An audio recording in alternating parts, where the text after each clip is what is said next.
Morning నుంచి wait చేస్తున్న ఈ వెబ్సైట్ అనేది ఇప్పుడు స్టేబుల్ అయిందండి. సో ఈ యొక్క వెబ్సైట్ లింక్ కూడా మీకు నేను డిస్క్రిప్షన్లో ఇస్తాను. సో ఇక్కడ మనం చూసుకున్నట్లయితే ఫస్ట్ హోమ్ పేజ్ ఇక్కడ ఓపెన్ చేయగానే మనకి ఈ విధంగా వస్తుందండి. ఓటీపీఆర్ అని చెప్పి ఇందాక చూపించాను కదా. సో ఆ తర్వాత వచ్చేసి అప్లికెంట్ నేమ్ అని చెప్పేసి మనం ఇక్కడ టైప్ చేయాల్సిన అవసరం ఉంది.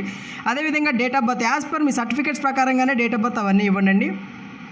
సో ఈ యొక్క అప్లికేషన్ ఓరియంట్ చూస్తుంటే మనం ఏదైనా బీఈడీ కానీ ఏదైనా టీచర్ సంబంధించిన వాటి అప్లికేషన్ మనం ఎలా పెడతామో అలా ఉందన్నమాట ఇది. సో ఇక్కడ మన డేట్ ఆఫ్ బర్త్ ఇచ్చాము యాజ్ పర్ డాక్యుమెంట్స్. అదేవిధంగా ఇక్కడ మన ఆధార్ నెంబర్ అనేది కూడా మ్యాండేటరీగా ఇచ్చారనమాట. సో ఇన్ కేస్ ఒకవేళ మీకు ఆధార్ లేకపోతే అక్కడ క్లిక్ హియర్ అని చూసారా, అక్కడ క్లిక్ చేయాల్సిన అవసరం ఉంది. తర్వాత మన మొబైల్ నెంబర్ ఇవ్వాలి. సో ఇక్కడ చూడండి 3.5 అదేవిధంగా హైట్ వచ్చేసి 6 సెంటీమీటర్స్తో ఇక్కడ మనకి ఫోటో అనేది అప్లోడ్ చేయమన్నారండి.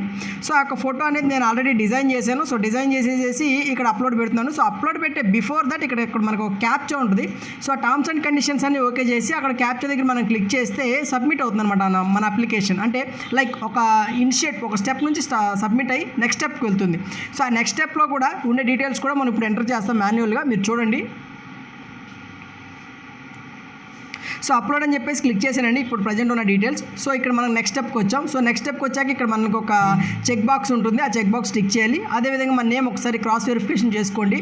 ఇంకా చూసుకున్నట్లయితే మన mother name as per 10th class certificate ప్రకారంగా ఇచ్చేయండి. అదేవిధంగా father name as per 10th class certificate ప్రకారంగా ఇచ్చేసేయండి. ఇంకా చూసుకున్నట్లయితే ఇంకా కింద అక్కడ మన ఫోటో ఉంది చూడండి సార్, అక్కడ చెక్ బాక్స్ ఉంటుంది. అక్కడ కూడా మనం క్లిక్ చేయాలి. ఈ ఫోటో మంది కాదని చెప్పేసి వాళ్ళు ఇచ్చారనమాట. సో మనకి ఇప్పుడు దాకా ఎన్ని సంవత్సరాలు అయింది ఏంటనే విషయాలు కూడా ఇక్కడ వీళ్ళు ప్రొవైడ్ చేశారు. సో ఇంకా ఇక్కడ చూసుకుంటే మన క్యాస్ట్ ఏంటి అనేది కూడా మనం ఇవ్వాల్సిన మ్యాండేటరీ ప్రూఫ్ అండి ఇక్కడ, అంటే మ్యాండేటరీగా ఇవ్వాలి. ఇంకా చూసుకున్నట్లయితే మన మెయిల్ ఐడి కూడా, అంటే మెయిల్ ఐడి మ్యాండేటరీగా ఉండాలి ఇక్కడ గ్రామ సచివాలయానికి అప్లై చేయాలి అంటే. ఇంకా చూసుకున్నట్లయితే మెటీరియల్ స్టేటస్, అంటే మనకు మ్యారేజ్ అయిందా లేదా అన్న విషయాన్ని కూడా ఇక్కడ మనం టైప్ చేయాల్సిన అవసరం ఉంది. సో మ్యారీడ్ అయితే మ్యారీడ్ అని పెట్టండి, అన్మ్యారీడ్ అయితే అన్మ్యారీడ్ అని పెట్టండి. ఇంకా చూసుకున్నట్లయితే ఇక్కడ ఆధార్ నెంబర్ అని చెప్పేసి వీళ్ళు ఇవ్వడం జరిగింది. సో ఆధార్ నెంబర్ కూడా ఆల్రెడీ మనం ఇచ్చేసాం కాబట్టి ముందే, సో దాని గురించి ఇక్కడ మనం డిస్కస్ చేయని అవసరం లేదు. ఇన్ కేస్ ఎక్స్ సర్వీస్ మ్యానా మీరు అనే విషయాన్ని అడుగుతున్నారు. ఇంకా ఎన్సీసీ ఏమైనా ఉందా, లేదా అదర్ గవర్నమెంట్ ఎంప్లాయా, లేదా ఇంకా ఎనీ అదర్ అవుట్ సోర్సింగ్ ఏమైనా చేస్తున్నారా అని అడిగారు. సో అవేం లేదని చెప్పిన తర్వాత మన అడ్రస్ యాజ్ పర్ ఆధార్ ప్రకారం, అంటే ప్రజెంట్ మీరు ఎక్కడ ఉంటున్నారనే విషయాన్ని కూడా ఇవ్వాలి. ప్రజెంట్ అండ్ పర్మనెంట్ అడ్రస్లు కూడా ఇవ్వాలి. మ్యాక్సిమం 2 అడ్రస్లు ఒకే ఉండేటట్టుగా చూసుకోండి. నా బెస్ట్ ఆఫ్ సజెషన్ అనమాట. సో తర్వాత మనం ఎక్కడి నుంచి చదువుతున్నాం, అంటే మన 4th క్లాస్ నుంచి ఎప్పుడెప్పటి వరకు చదువుకుంటున్నాం, అంటే ఏ డిస్టిక్లో చదివన్న విషయాన్ని ఇక్కడ ఇవ్వాల్సి వస్తుందన్నమాట. సో అన్నీ కూడా నేను కృష్ణా డిస్టిక్ కాబట్టి నేను కృష్ణా డిస్టిక్ అని ఇస్తున్నాను. సో అప్ టు ఇక్కడ మన 10th క్లాస్ వరకే అడిగారండి వన్ టైం రిజిస్ట్రేషన్ ప్రాసెస్లో. సో ఇక్కడ చూసుకున్నట్లయితే ఎడ్యుకేషనల్ క్వాలిఫికేషన్ మనం క్లిక్ చేస్తే మన ఏ బోర్డు కింద మన ఎగ్జామ్ రాసిన విషయాన్ని ఇక్కడ మనం టైప్ చేయాలి. అదేవిధంగా మన హాల్ టికెట్ నెంబర్ కూడా ఇక్కడ ఇవ్వాల్సిన అవసరం ఉంది. ఇంకా చూసుకున్నట్లయితే ఇయర్ ఆఫ్ మంత్, అదేవిధంగా ఇయర్ ఆఫ్ పాసింగ్ అనేది కూడా మనం ఇవ్వాల్సి వస్తుంది. ఇంకా చూసుకున్నట్లయితే నెక్స్ట్ వచ్చేసేసి మన ఎగ్జామినేషన్ ప్రిఫరెన్సెస్, అంటే మనం ఇక్కడ జిల్లాలు, మనం ఏ జిల్లాలో ఎగ్జామ్ రాయాలనుకుంటామని కూడా ఇచ్చారు వీళ్ళు. సో ఇక్కడ మనం చూస్ చేసుకోవాలండి యాజ్ పర్ 10th క్లాస్, అంటే మీ 10th క్లాస్ సర్టిఫికేట్ పక్కన పెట్టుకుని మీరు వన్ టైం రిజిస్ట్రేషన్ చేయండి. ఇంకా చూసుకున్నట్లయితే ఇక్కడ ప్రిఫరెన్సెస్ చెప్పాను కదా, మనం ఏ డిస్టిక్లో మనం ఎగ్జామ్ రాయాలి అని అనుకుంటున్నాము అనే విషయానికి ఇక్కడ మనం సెలెక్ట్ చేసుకోవాలి.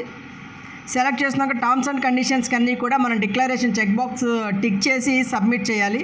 సబ్మిట్ చేస్తే ఒకసారి ప్రివ్యూ, అంటే మనం చూడటానికి ఒకసారి చూపిస్తారనమాట. వన్స్ మనం అది చూసామంటే పైనుంచి కిందాక ఒకసారి క్లారిటీగా చూసుకోండి. మీ సర్టిఫికేట్ ప్రకారంగా మీ డేటా ఉందా లేదా అన్న విషయాన్ని చూసుకోకపోతే తర్వాత ఇబ్బంది పడతారండి. ఓకేనా. సో పైనుంచి కిందాక మీ డేటా అంతా ఒకటి, ఇక్కడేదో నేనేదో ఫిల్అప్ చేయలేదని చెప్పి చూపిస్తున్నారు సార్ ఇక్కడ నాకు. ఓకే. సో చెక్ బాక్స్ నేను 79G చెక్ బాక్స్ అంటే సంథింగ్ ఏదో మా విలేజ్ నేమ్ ఏదో నేను టైప్ చేయలేదన్నట్టుగా వీళ్ళు చూపించారు. సో ఇక్కడ నేను టైప్ చేయలేదండి.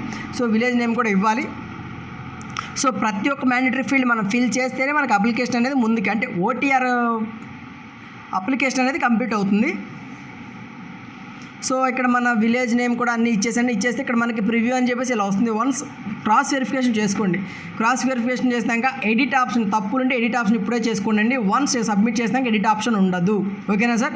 సో ఎందుకంటే మన ఆధార్తో ఆల్రెడీ సింక్ చేస్తున్నాం కాబట్టి మన డీటెయిల్స్ అన్ని క్రాస్ వెరిఫికేషన్ చేసిన తర్వాత సబ్మిట్ చేస్తే మనకు ఒక అప్లికేషన్ ఐడి అనేది జనరేట్ అవుతుంది మనం గమనిస్తాం. సో ఆ నెంబర్తో మనం ఏదైతే అప్లికేషన్ ఆన్లైన్ అప్లికేషన్ సబ్మిషన్ ఉంది కదా, సో ఆ సబ్మిషన్లోకి వెళ్ళి మనం ఆన్లైన్ అప్లికేషన్ అనేది సబ్మిట్ చేయాల్సిన అవసరం ఉంది. ఓకేనా. సో ఇక్కడ మనం సబ్మిట్ చేయగానే మనకు వచ్చే అప్లికేషన్ ఐడి అవన్నీ కూడా ఇప్పుడు నేను చూపిస్తాను, చూడండి సార్. సో ఎవరిదో కాదండి, ఈ అప్లికేషన్ నాదే, నేనే చేస్తున్నాను అనమాట. చాలామందికి ఉపయోగపరంగా ఉంటుందని. సో ఆల్రెడీ మన కామెంట్ మార్నింగ్ పెట్టిన వీడియోలో కూడా ఒక వ్యూవర్ అని మనల్ని అడిగారు. సో చూడండి సార్, ఈ అప్లికేషన్ ప్రింట్అవుట్ తీసుకుని రిఫరెన్స్ కోసం ఒక 2-3 ప్రింట్లు తీసుకుని మీ దగ్గర పెట్టుకోండి. నెక్స్ట్ ప్రాసెస్ నెక్స్ట్ వీడియోలో చూద్దాం, అంటే ఎలా అప్లై చేయాలనేది. ఓకేనా. Thank you.